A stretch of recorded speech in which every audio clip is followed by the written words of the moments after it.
Assalamualaikum warahmatullahi wabarakatuh.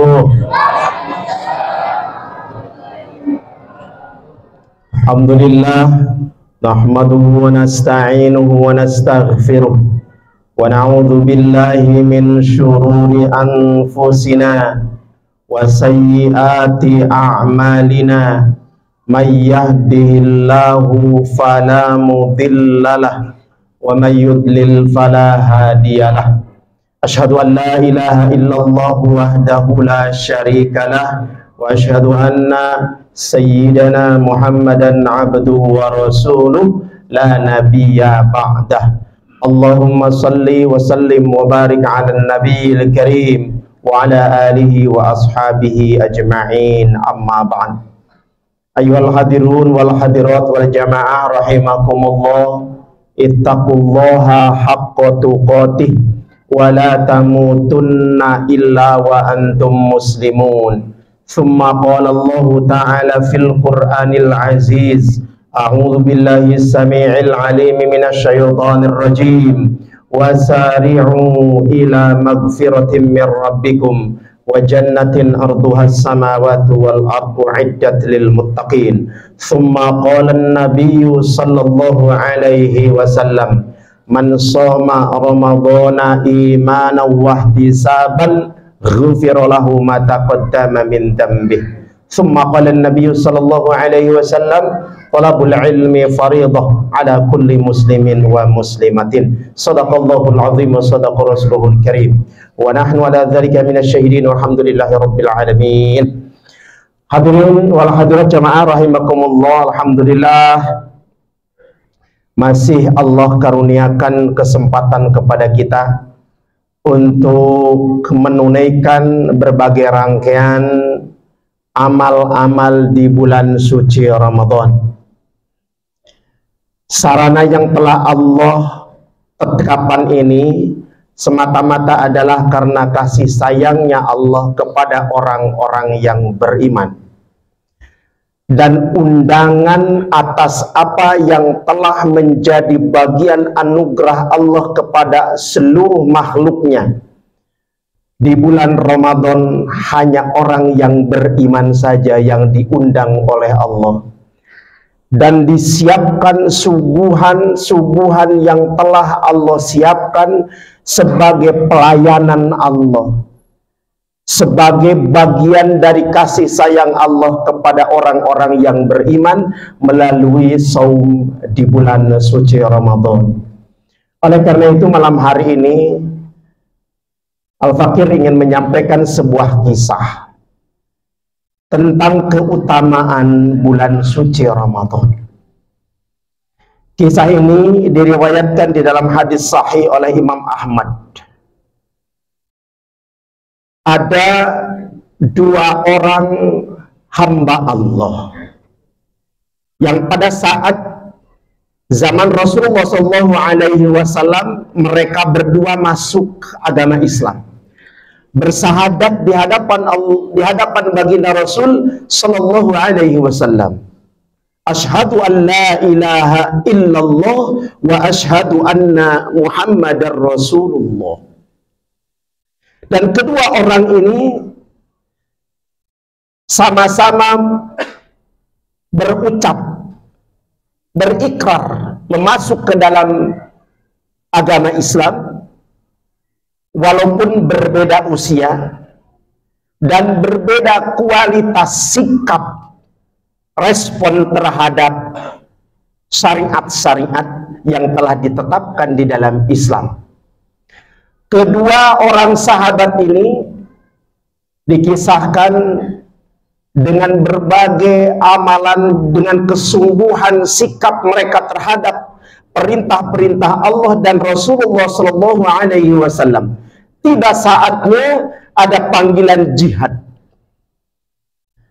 dan kedua orang sahabat ini, salah satu di antara mereka sangat respon dan semangat bergegas untuk mengikuti jihad fisabilillah. Dan singkat kata dikisahkan, seorang di antara kedua sahabat ini akhirnya syahid di medan jihad. Sementara satu orangnya lagi baru setelah 1 tahun wafat juga dengan sakit yang diderita di rumahnya. Kurun waktunya adalah selama 1 tahun. Dan kisah ini disampaikan oleh seorang sahabat Rasulullah SAW, Talha bin Ubaidillah. Talha menuturkan satu kesempatan setelah kedua orang sahabat ini wafat, beliau bermimpi berada di depan pintu surga dan ternyata bersama kedua orang sahabat yang sangat baik itu.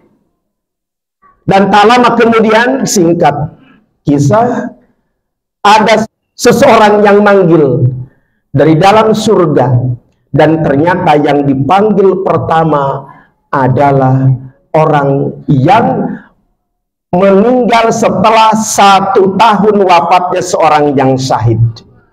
Baru selanjutnya panggilan yang kedua ditujukan kepada orang yang mati syahid. Dan tak lama kemudian ada suara lagi dari dalam surga dan memerintahkan kepada Talha untuk meninggalkan depan pintu surga itu karena beliau belum waktunya masuk ke dalam surganya Allah. Dan ternyata Talha pada saat itu terbangun dengan sebuah keanehan dan perasaan tidak percaya, bahkan kemudian ingin rasanya menyampaikan kisah mimpinya itu kepada sahabat-sahabatnya. Dan pagi harinya kemudian Talha bercerita, bertutur kepada teman-temannya dan sahabat-sahabat baginda Rasulullah SAW yang lainnya. Bagaimana respon orang-orang Madinah saat itu mendengar kisah dalam mimpi yang dialami oleh Talha? Mereka setengah tidak percaya dan bergumam, kenapa? Padahal seorang yang dipanggil belakangan itu matinya mati syahid, tetapi kemudian baru yang dipanggil pertama adalah orang yang mati 1 tahun setelah temannya mati syahid itu. Barulah kemudian tak lama Rasulullah SAW mendengar tentang kisah yang dialami dalam mimpi Talha bin Ubaidillah itu. Kemudian Rasulullah SAW bertanya untuk bertutur bagaimana kisah sesungguhnya yang dialami di dalam mimpi Talha tersebut. Setelah Talha bercerita, Rasulullah SAW ternyata membenarkan apa yang dikisahkan oleh Talha bin Ubaidillah itu. Semakin kaget dan bingung pula orang-orang yang ada di sekeliling baginda Rasulullah SAW mendengar pernyataan Rasulullah, sementara mereka juga tidak percaya atas apa yang dimimpikan oleh seorang sahabat Talha itu. Maka Rasulullah SAW bertanya kepada hadirin yang ada di sana, wahai sahabatku, apa yang menjadi keraguan dan kebingungan kalian? Kemudian di antara mereka ada yang menjawab, wahai Rasul, bukankah jihad fisabilillah adalah puncak ketinggian amal yang mereka ketika mengalaminya tak akan ada hisab, langsung masuk ke dalam surga? Betul kata Rasul, tapi ingatlah, apakah kalian tidak mengira, tidak memperhitungkan lama atau kurun waktu orang yang meninggal belakangan antara orang yang syahid fisabilillah dengan seseorang yang meninggal setelahnya, itu kurun waktunya 1 tahun. Maka apakah dia mengalami saum dan bulan Ramadan dalam hidupnya? Betul wahai Rasul, bahwa si fulan itu adalah mengalami dalam kurun waktu 1 tahun melewati bulan suci Ramadan. Nah, itulah sesungguhnya antara orang yang mati syahid dengan orang yang meninggal belakangan melewati bulan suci Ramadan. Jaraknya sama dengan jarak bumi dan langit. Hadirin wal hadirat jamaah rahimakumullah. Paparan yang dikisahkan oleh Talha bin Ubaidillah ini menunjukkan kepada kita bahwa betapa tinggi keutamaan bulan suci Ramadan, sekalipun dibandingkan dengan amalan yang paling tinggi di sisi Allah nilainya, yaitu syahid fi sabilillah. Kenapa demikian? Kita ingat hadirin jamaah rahimakumullah, saum selama 1 bulan di bulan Ramadan adalah itu wilayah, memberikan balasannya itu adalah wilayah Allah Subhanahu wa ta'ala, hak prerogatif Allah.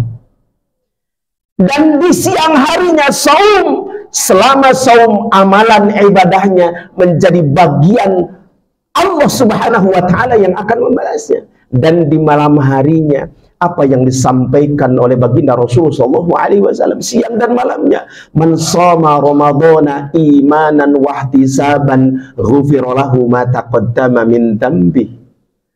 Barang siapa saum di bulan Ramadan, siang harinya saum dengan iman dan senantiasa mengharap ridho dari Allah Subhanahu wa ta'ala, maka akan diampuni dosanya. Ini yang pertama, di siang harinya.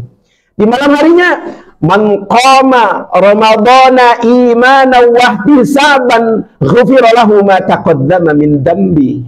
Barang siapa berdiri menegakkan qiyamul Ramadan, salat di malam harinya, maka kata baginda Rasul, dengan ikhlas, dengan iman dan keikhlasan yang mereka tanamkan di dalam niatnya, maka mereka akan mendapatkan ampunan di sisi Allah Subhanahu wa ta'ala.